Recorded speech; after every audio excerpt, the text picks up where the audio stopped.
Hello and welcome to my Monday messages. And for those of you who don't know me, my name's Rebecca and I am a QTT personal development coach, mentor and homeopath. And I pop in here every Monday at 10 o'clock to give you my thoughts, a theme, a focus for the coming week, so that you can help to live your best life, so that you can negotiate anything that life throws at you with relative ease and with calm. So if you have joined me, then it would be great if you could just let me know that you can hear me properly. You can just send me a thumbs up or let me know who you are. That would be great. And for those of you watching the replay, thank you very much.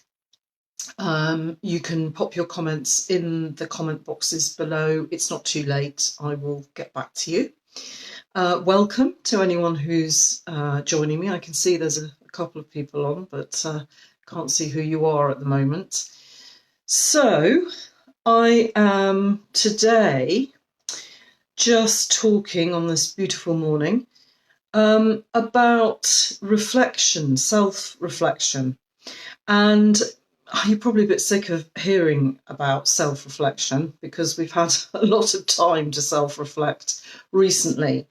However, I think often we talk about self-reflection in the vein of, looking at the bigger things that we do, looking at the big acts and the overriding problems that we might be facing and how we can cope with them better.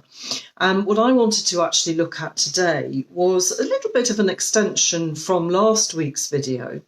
And last week's video was focusing on our mini personalities and making friends with those personalities, being able to recognise them, being able to notice how they serve us, how they can be really helpful, and also when they might actually not be that helpful. And in doing that, then we can become much more aware of how we work, how we negotiate things, what works for us and what doesn't work. And I had a really good example of that over the last few days, actually. Quite a big mini personality of mine came out to play big time. Now, somebody has joined us. I'll just see who that is. No, can't see, but whoever you are, you might let me know who you are, actually. That'd be great. But whoever you are, you're very, very welcome. So yeah. Oh, Breed, good morning. I'll just give you a wave. There you go. So yeah, my rebel came out this week, last few days. I know why she came out. She gets triggered by feelings of, being out of control, being told what to do, especially when I can't really see or I'm struggling to understand the logic of it, of being told what to do, being given an action and not really understanding why. And she serves me very well, actually. The positive side of my rebel self is that she is a kind of driver for finding out information, for getting to the bottom of things, to help me to understand them, because that's how I process things much better, is when I understand them. So my rebel is the kind of, although is the kind of you're not the boss of me type rebellion, it can fuel a spirit of inquiry, a need to get to the truth of something, to find things out, to not accept things that I'm told just because I'm being told them. And it served me well when I've been studying at various different times of my life, on all sorts of occasions, actually. However, when she's out too long, like any of these little personalities, what happens is I start to get very angry, and I start to become a bit of a ranter, and a bit of a kind of, we've got to take to the streets and protest and all the rest of it. And that can be really good in some situations, don't get me wrong. For me, at the moment, in the current situation, I wasn't comfortable starting to feel like that, because there was kind of nowhere for it to go except to be focused at my immediate family. So I chose not to be in that state. So she did help me for a while, because I actually was able to do quite a lot of research about what's happening. And I found out quite a lot of statistics and sort of facts and figures, things that I didn't know before, which I'm really grateful for. However, it was time for her to go back into the wings. So I did a little bit of work on that, and I said thank you, and I sent her back to the wings. And that was my choice. It was my decision that at the moment, I didn't want to use that anger that she brought up, that passion, if you like. I'm not sure if anger is the right word, but that passion. I didn't want to take it any further at this particular moment. That was my decision for lots of personal reasons. However, what that gave me was a great sense of control, number one. Obviously, a reminder that I am in control of how I'm feeling. And that's kind of what I wanted to focus on today. And it's what all of the little exercises and focuses and all of the things that I talk about on Mondays, that's what they're all about, really. It's so that you can actually look at your own needs, and you can start to have much better clarity about what serves you and what doesn't serve you. And I think self-reflection can be much smaller than we think it is. And I think especially at the moment when we're, for some of us, one day is much the same as any other. And therefore, let's just take it down a little bit smaller than perhaps we have been doing.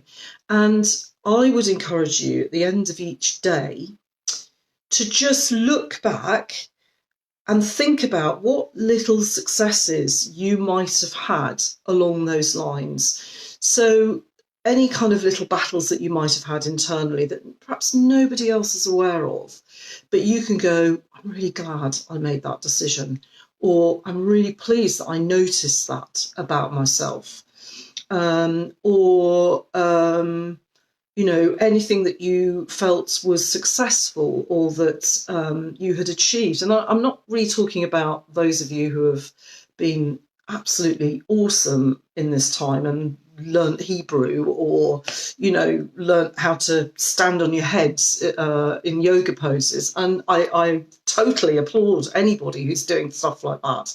Really, really do. Good morning, Catherine. You're very welcome. So I'm talking more about the little things that can easily slip through the net and get forgotten. So I think it's always good to celebrate those things for lots of reasons. One is that we are reminding ourselves that we do have that control, that every moment of every day we are exercising choice, basically, in how to respond to something or how to react to something, what actions to take, what to feel about something. And if we become more aware of those little things, we will know ourselves better. So I would encourage you to get a pen and paper or a nice little notebook, and every day just think about some of the little things that you realised about yourself, some of the things that worked for you and some of them that maybe didn't. And that's okay, because you'll recognise them next time. I'm kind of talking about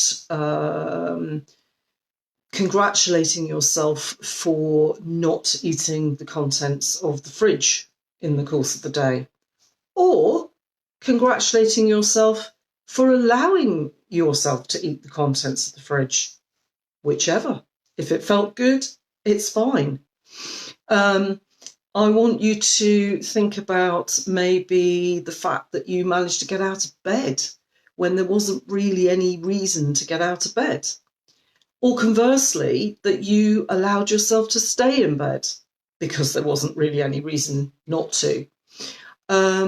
You could think about maybe having taught your children something, or perhaps resisting teaching it to them and allowing them to find something out for themselves. You could congratulate yourself on allowing your children to actually be a bit bored and watching them create a game out of the boredom, or decide for themselves how they were going to cope with being bored.